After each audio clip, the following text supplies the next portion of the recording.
I thought I had time. That was my biggest mistake. When you're young, time feels endless. Even in your 60s, you still believe there's plenty of it left. Your body mostly works. Your mind still remembers names, places, conversations. Life finally feels calmer than it did when you were chasing careers, raising children, paying mortgages. So you assume the hardest parts are behind you. They aren't. I'm old now. Old in the way that makes mirrors feel unfamiliar. Old in the way that makes silence louder than noise. And if I'm being honest, most of what I know now came too late. I used to believe I was prepared for aging. I had done everything right. I worked hard, saved money, built a family, stayed responsible. I told myself that when the time came, I'd handle it with grace. What no one tells you is that aging doesn't arrive all at once. It creeps in quietly. Small changes you ignore because they don't seem important till they are. At 60, I still felt capable. I could walk without thinking. I could lift groceries. I could get down on the floor and stand back up without planning my exit. I assumed that would always be true. Why wouldn't it be? It always had been. But bodies don't warn you when they're about to change. One year you're fine. The next year stairs feel steeper. Then you start avoiding things you used to enjoy, not because you don't want them, but because they take more effort. You tell yourself it's temporary. It's not. What I didn't understand back then was that strength is borrowed. If you don't invest in it while you can, it disappears without refund. Muscle fades faster than pride. Balance leaves quietly. And once they're gone, getting them back feels like trying to hold water in your hands. I remember watching younger people rush through their days, complaining about how busy they were, how tired they felt. I wanted to tell them to slow down. I didn't realize I should have been telling myself the same thing. Because time speeds up when you aren't paying attention. One day, the world gets quieter and you don't notice right away. Friends don't disappear all at once. They leave in pieces. A missed phone call, a lunch that never gets rescheduled, a name you stop hearing. In my younger years, I was surrounded by people. Friends from work, neighbors, people I'd known for decades. I assumed those relationships were permanent simply because they had lasted so long. I never thought about replacing them. Why would I? I already had enough. That was another mistake.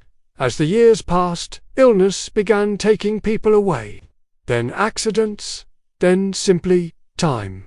Funerals became familiar. I started counting birthdays differently, not by who was celebrating, but by who wasn't there anymore.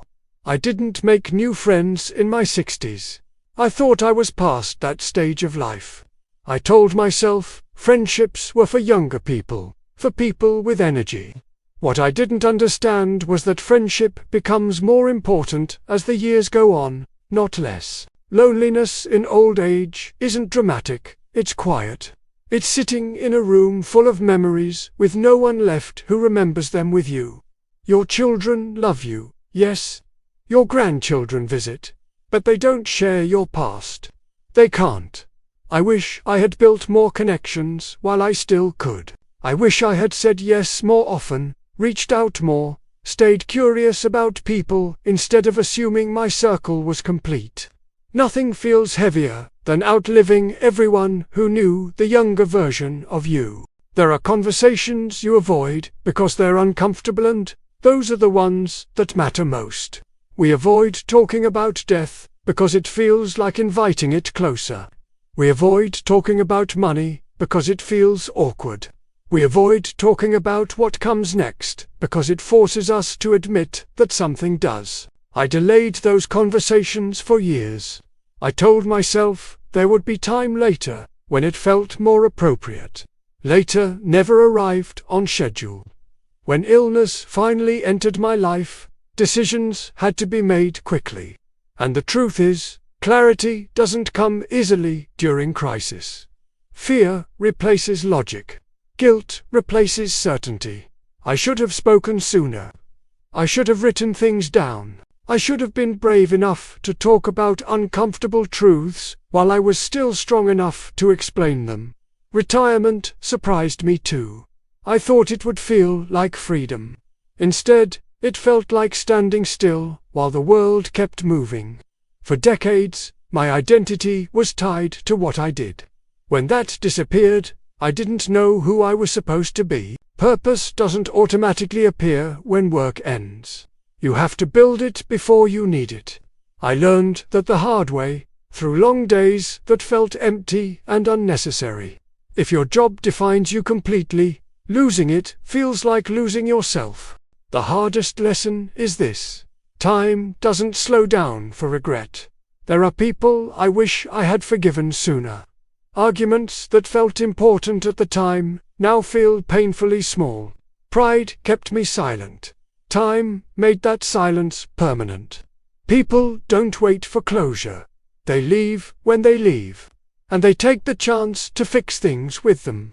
I also learned that advice isn't always love. I spent years trying to guide people who didn't need guidance, they needed presence. Listening would have mattered more than correcting. I see that now. Memory fades too. Not all at once, but enough to hurt. Names slip. Details blur. Stories disappear if you don't capture them. I wish I had written more down when my mind was sharper. Everything I feared about getting old eventually happened. Loss, dependency, change, and yet, here I am. Still laughing sometimes. Still enjoying quiet mornings. Still finding meaning in small things. Fear didn't destroy me. It changed me. The last decades move faster than the first ones. Years collapse into moments. You look up and realize how much has passed. If I could speak to my younger self, I wouldn't lecture. I'd simply say this: pay attention. Say what matters. Take the trip, make the call. Forgive sooner, love loudly. You still have time. Just not as much as you think.